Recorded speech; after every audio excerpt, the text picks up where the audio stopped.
Less than 2 weeks ago, 11 people died at the Tree of Life synagogue in Pittsburgh. The accused shooter is a man who had posted anti-Semitic rants online. It was the worst attack against Jewish people in American history, but sadly it was not isolated. An example of anti-Jewish hate continued to go on. New York law enforcement officials say they're seeing more of it as well. The increased reports of swastikas and other criminal mischief here in the 5 boroughs absolutely concern us. And none of it will ever be tolerated in New York City. But let me be clear, Robert Bowers, the Pittsburgh shooter, is an anti-Semite fueled by unadulterated hate.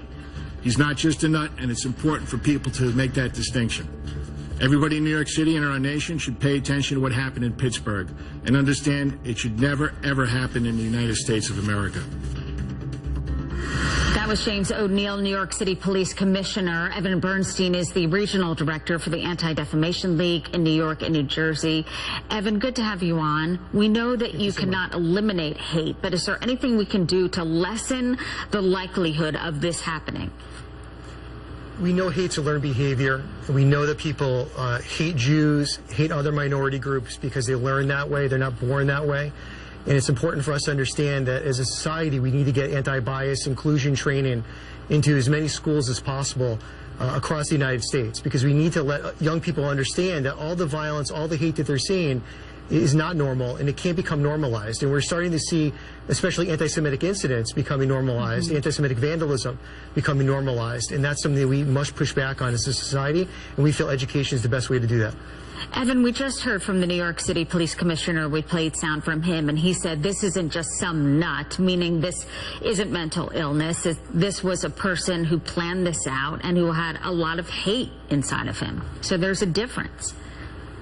There is. And, you know, we were seeing a lot more hate going online. You know, the ADL was very involved in the demasking of the Ku Klux Klan almost 50 years ago.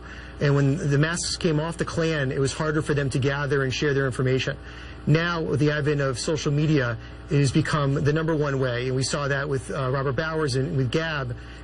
We see that more and more on Twitter, Facebook, on podcasts and other forms of social media that shares this hate and allows people that hate at that level, that maybe are in New York and the other haters are in Los Angeles, and they can communicate real time. And that allows for this to fester and allows for things to get worse in our society.